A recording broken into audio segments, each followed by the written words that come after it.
Salut fidèles abonnés, merci de recevoir les salutations agro-éco-responsable. La terre ne trompe pas, c'est vrai, on ne touche pas avec elle. Ravi une fois de plus de vous servir dans cette énième vidéo où on va aborder un peu quelques notions que beaucoup ignorent du manioc. En fait, il faut dire que la culture du manioc est une culture qui est accessible à beaucoup de pays africains, c'est-à-dire que beaucoup de personnes la consomment au quotidien. En fait, ce que beaucoup ignorent du manioc, c'est que c'est une culture que pour la mettre en place, selon le type de production, elle ne nécessite pas assez de moyens pour la mettre en place. C'est une culture qui n'est pas très exigeante pour le suivi. Donc c'est une culture que nous conseillons à beaucoup pour ceux qui se lancent peut-être dans l'agriculture pour la première fois. Parce que ne demandant pas beaucoup de moyens et beaucoup de suivi, vous pouvez avoir la capacité et les moyens de faire une mise en place et aller jusqu'à la récolte. Alors ce que beaucoup oublient sur le manioc, c'est que rien ne se perd, rien ne se gâte. Oui, en fait, on ne jette rien sur le manioc. Des feuilles, en passant par les boutures et les tubercules, tout se consomme. C'est-à-dire que quand vous avez fait le manioc, pour pouvoir booster le rendement, vous pouvez faire l'étiquetage comme ceci, pour booster la tubérisation. Et cette partie-là, vous pouvez commercialiser sur le marché. Ça s'achète très bien, ça se vend très cher. Au Congo, ça se consomme énormément. Là-bas, on parle du saga saga. Au Cameroun, en fait, c'est l'oncone. Donc, ça dépend de l'appellation de chaque pays. C'est consommé énormément. Alors, chez les agriculteurs, ce que beaucoup ignorent aussi du manioc, c'est que vous pouvez vendre ces feuilles, comme on l'a dit. Vous pouvez, une fois après avoir mis sur pied votre parcelle de manioc, vous pouvez vendre les boutures après la récolte de votre parcelle. Vous pouvez étendre votre exploitation avec les boutures que vous aurez eu à récolter sur place. Une fois que vous avez récolté les tubercules, vous pouvez transformer soit en bâton de manioc, en couscous. Il y a plein d'autres moyens de transformation. Et lorsque parfois vous prenez le manioc, vous allez au niveau de la tubercule, il y a une racine au milieu là.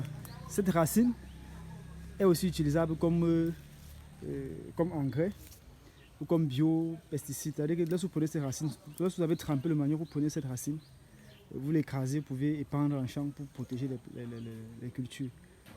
Le manioc vraiment est accessible, il y a la demande sur le plan national, le plan international.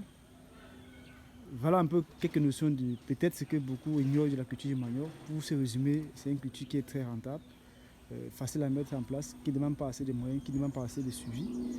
Mais pour conclure chez les agriculteurs, ce n'est pas parce que nous avons dit ça que vous allez vous lancer par suivisme. Non, il faudrait vous lancer par objectivité. Pourquoi est-ce que vous vous lancez dans la culture du manioc? Pourquoi est-ce que vous voulez faire cette culture? Quel est votre objectif de la culture du manioc dans 5 ans, dans 10 ans? Il faudrait répondre à ces questions. Pour ne pas vous lancer par suivi, après vous retrouver avec des gens qui laissent des messages, j'ai 2 hectares de manioc disponibles à tel endroit. Non, il faudrait que lorsque vous lancez, que vous sachiez où est-ce que votre production ira, ce que ce sera fait. Mais nous vous conseillons davantage de pouvoir produire et transformer. Là, vous aurez une plus-value. Et surtout, respecter la loi des 4 S. Choisir la bonne semence ici avec votre projet agricole. Parce qu'on a vu beaucoup acheter des boutures de manioc, mettre en terre. Et après, ils se rendent compte que l'objectif pour lequel ils ont mis en terre, la variété ne cadrait pas. Donc, faites-vous accompagner, faites-vous conseiller avant la mise en place de votre culture de manioc. Alors, la dernière chose que nous allons dire concernant le manioc, c'est que beaucoup ignorent, c'est que le manioc épuise énormément le sol. Ça veut dire que lorsque vous faites le manioc sur un sol, il va falloir faire des rotations de culture. Ne pas remettre le manioc 2 fois sur la même parcelle. Il est conseillé notamment de remettre le manioc sur une parcelle 3 ans, 4 ans après que le manioc soit passé. Mais pour limiter cela, pour réduire le temps de passage du manioc, vous pouvez associer à cela les arachides. Ça va permettre à ce que les arachides, étant des légumineuses, ils vont pouvoir booster la fertilité du sol et vous rendre le sol dans les jours à venir plus meilleur et plus propice. Alors chers agriculteurs, espérant que cette petite vidéo vous a apporté quelque chose de plus et vous a boosté, vous a apporté une information complémentaire ou supplémentaire ou tout simplement vous a rafraîchi la mémoire. Disons à très bientôt pour un sujet encore plus intéressant et encore plus alléchant. C'était comme ça pour le chantier africain, comme toujours pour vous servir avec beaucoup de plaisir et beaucoup de bonheur. Très bientôt, bye bye.